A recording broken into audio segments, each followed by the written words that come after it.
All right, guys.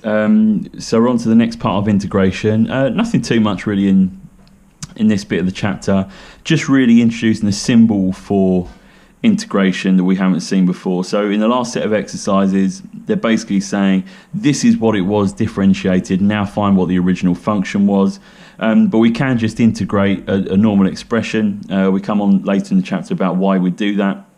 But we use this symbol here, which is like a very sort of like long stretched out x. This means integrate, and then at the end of the expression we'd have this part here, dx with respect to x. So we're integrating this expression that's in the brackets with respect to x. So let's have a look at example 4 then. So we're going to do the same thing that we were doing previously. We take each term individually as it comes, and we're integrating these with respect to x. So we're going to increase the power by 1 to be 3 over 2, and then dividing by that power, and remember dividing by 3 over 2 is the same as times in by 2 over 3, and then increase for the second term, power by 1 becomes x to the power of 4, and then dividing 2 by 4 is going to give me half x to the power of 4.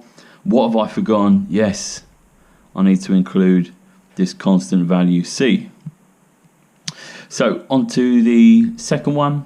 Increase the power by half gives me x to the power of negative half. Sorry, increase the power by 1, x to the power of negative half. Divide by the new power. Divided by a half is the same as times in by 2 over 1, but it's negative 2 over 1. So minus 2 x to the power of minus a half.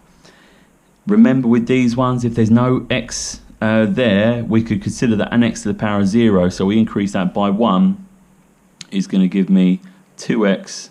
And then don't forget to add our constant. With the next problem, p squared, well, we're integrating this with respect to x. So p we can just assume is a constant as well as q. So we're going to increase the power of x by 1 to negative 1.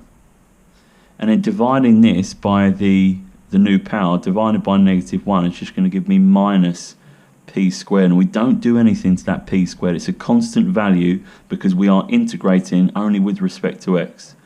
Same thing here, like we did with the 2, this is just going to become plus qx and then plus c. And for the last example, we're now integrating this with respect to t. So we can now view this t as what we're integrating with respect to. So we increase the power by 1, divide by the new power.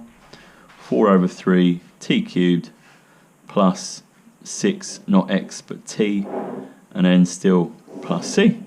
Okay, hopefully you find all that good.